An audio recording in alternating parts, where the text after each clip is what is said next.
Halo, selamat bertemu kembali teman-teman sekalian. Salam sejahtera untuk kita semuanya, salam sehat buat kalian semuanya yang berada dimanapun yang sedang menyaksikan video ini.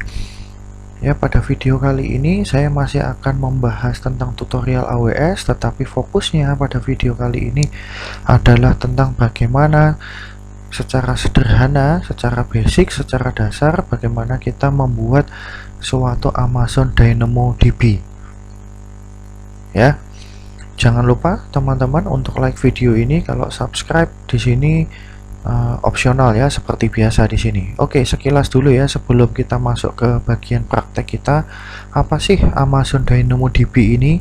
Ya, Amazon DynamoDB ini adalah salah satu AWS database services yang dimiliki oleh Amazon Web Service, di mana ini DynamoDB ini termasuk bagian dari NoSQL. Ya, mungkin kalian sebelumnya pernah tahu apa itu NoSQL, di mana NoSQL ini bukan merupakan relational database. Ya, bukan merupakan relational database, berbeda seperti SQL Server ataupun MySQL dan seterusnya. Ya, kalau DynamoDB ini adalah NoSQL, di mana ini database kita tidak mempunyai relational atau no relational di sini. Ya, dimana nanti ya pada database kita data-data ini akan ada namanya key dan juga value. Ya, konsepnya sama seperti JSON ya, seperti itu ya teman-teman ya. Kemudian ini untuk dokumentasinya, untuk AWS DynamoDB kalian bisa kunjungi link berikut, yaitu aws.amazon.com/id/DynamoDB di sini. Ya. Kemudian bagaimana untuk cara membuat AWS database yang relational database? Ya, kalian bisa cek di deskripsi video ini. Ya, di situ saya sudah memberikan link, ya, link yang sudah dibuat oleh rekan saya yang lain, yaitu Muhammad Farid Naufal. Di situ ada penjelasan terkait dengan bagaimana contoh membuat MySQL database di AWS. Ya, silahkan kalian bisa kunjungi. Jangan lupa untuk subscribe dan juga like video tersebut. Ya, tetapi untuk video kita kali ini, untuk pembelajaran kita kali ini, kita akan fokus ke DynamoDB. Oke, seperti biasa teman-teman, silahkan kalian login dulu ke akun AWS kalian, kemudian kalian masuk ke AWS Management Console di sini. Oke, pada AWS Management Console nanti kalian coba lihat ke bawah teman-teman. Kalian di bagian storage di sini, yang mungkin akan saya perbesar lebih lagi teman-teman agar lebih jelas. Di bagian storage ini kalian akan menemukan DynamoDB. Ya, ini bisa kita klik.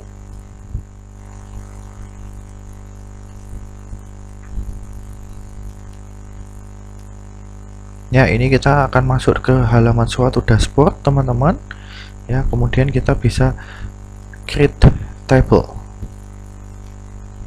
Ya, setelah itu kita bisa memberikan nama tabel di sini, misalkan secara sederhana ya, karena kita akan belajar basicnya saja atau dasarnya saja, maka misalkan kita berikan nama pegawai. Ya, misalkan seperti itu ya. Kemudian untuk primary key-nya ya, primary key-nya misalkan kita berikan apa ya, namanya adalah last name. Misalkan seperti itu ya. Tipenya adalah string, jadi ada satu tabel di mana nanti awalnya gitu ya, awalnya untuk datanya yaitu hanya akan ada last name. Ya, kemudian kita ke bawah di sini ya, ke bawah di sini ada pengaturan tabelnya di sini. Kalau untuk secara by default ya, pengaturannya seperti ini, ada no secondary indexes, kemudian capacity-nya adalah 5 read dan 5 write dan seterusnya. Ya, kita bisa uncheck di sini. Kita lihat ya kenapa kita harus melakukan uncheck. Kita bisa melakukan pengaturan di sini.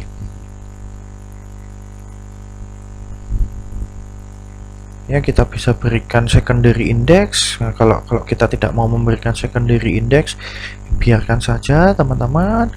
Kemudian di sini, nah kita bisa dilihat di sini ya.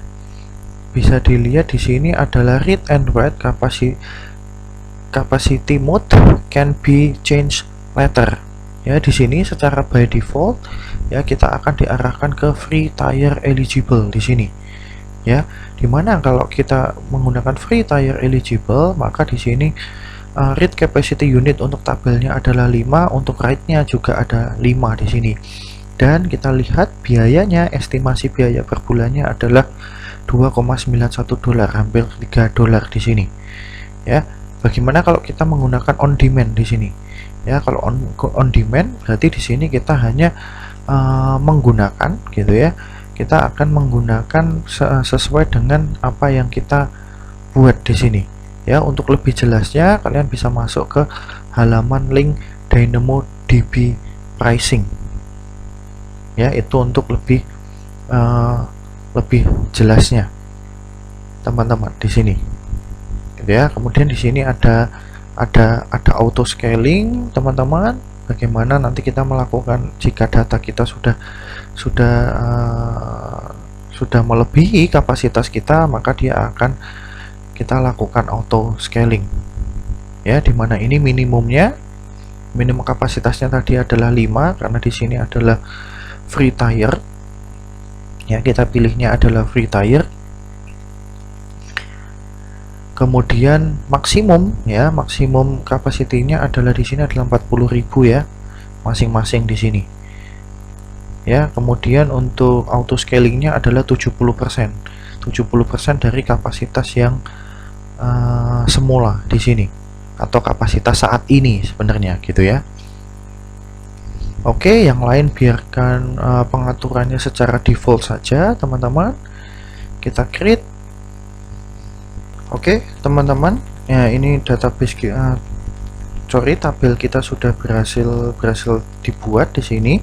Mungkin walaupun ada sedikit error, tidak masalah ya, kita bisa lakukan continue to tabel saja. Ya, oke, ini ya teman-teman ya. Tabel kita tadi sudah dibuat, yaitu adalah pegawai. Kemudian kita masuk ke bagian items. Teman-teman, mungkin saya zoomnya agak perkecil agar bisa kita. Kemudian di sini kita bisa menambahkan item atau bisa menambahkan data, teman-teman. Kita klik create item. Ya, seperti yang tadi saya sampaikan ya, di sini bentuknya adalah seperti JSON di sini. Ya, dimana kalau kita NoSQL ya, dimana kalau kita memakai NoSQL di sini ya, item yang kita buat ya, atribut-atribut yang kita buat di dalam item itu bisa lebih fleksibel. Kita bisa menambahkan sesuai dengan kebutuhan kita. Ya, contohnya misalkan last name-nya di sini saya isi Prasetyo, kemudian save. Ya, kita bisa lihat ya di sini ya, last name Prasetyo, kemudian saya menambahkan item yang baru lagi. Last name-nya misalkan Gunawan. Kita menambahkan lagi atribut yang lain. Ya, misalkan bentuknya string juga di sini. Kita berikan nama first name. Ini adalah key-nya.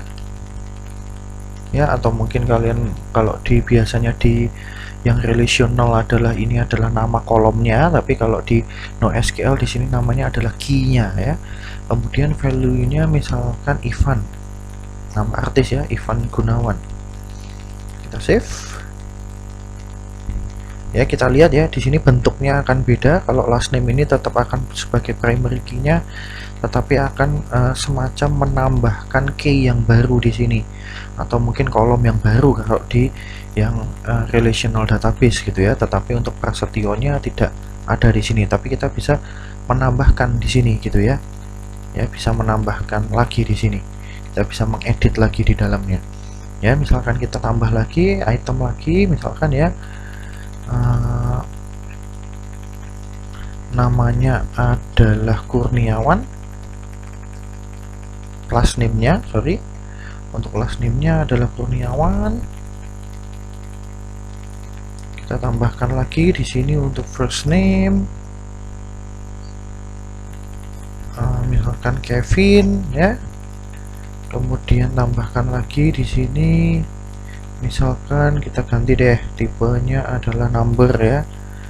Tipenya number, misalkan age atau umur gitu ya. Umurnya misalkan 24. Oke, save. Ya, kita bisa lihat ya. Di sini berbeda lagi di sini. Kok di sini kok bisa terpisah ya, teman-teman ya? Mohon maaf karena tadi saya ada kesalahan penulisan di sini. Yang satu adalah huruf besar, yang satu adalah huruf kecil. Tapi misalkan kita coba masukkan satu lagi aja deh ya. Misalkan nama saya aja deh ya, Prasetyo. Last name-nya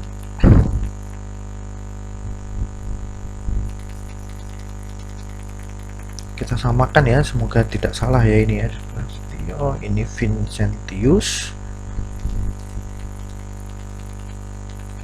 number, age 30. Oke, kita save, kita lihat. Maaf teman-teman, ini ada terjadi sedikit error ya, karena mohon maaf karena last name-nya ya, karena last name itu adalah primary key, berarti harus unik ya teman-teman ya, berarti harus kita ganti di sini. Misalkan kita ganti Riandaru. Oke, kita save. Ya, oke, seperti ini ya. Karena tadi ini yang satu huruf besar, yang ini huruf kecil ya, maka di sini akan dianggap suatu key yang berbeda. Ya, untuk tadi yang kasusnya adalah Kevin Kurniawan di sini. Ya, kalau untuk yang Vincentius Riandaru sudah benar ya, first name-nya akan berada di key yang sama di sini. Kita lihat dengan Ivan. Age-nya juga sejajar dengan Kevin Kurniawan di sini. Ya, kemudian ini menu-menu lain ya, silahkan mungkin bagi teman-teman yang mau mengeksplor, silahkan monggo gitu ya. Nah, ini misalkan contohnya matrix, ini adalah misalkan kapasitas write-nya, kita mau memonitoring gitu ya, mau monitoring dari database NoSQL kita atau terutama DynamoDB kita ya, seperti ini teman-teman. Oke teman-teman, sekian video singkat, video pembelajaran yang simple, yang sederhana terkait dengan DynamoDB, terkait dengan NoSQL database ya. Semoga video ini bermanfaat untuk kalian semuanya. Mohon maaf jika saya ada salah-salah kata selama saya menyampaikan video kali ini teman-teman ya. Silahkan teman-teman ingin mengeksplor lebih jauh tentang DynamoDB, silahkan monggo gitu ya. Dan sampai jumpa lagi di video pembelajaran yang lain. Oke, saya akhiri teman-teman sekalian.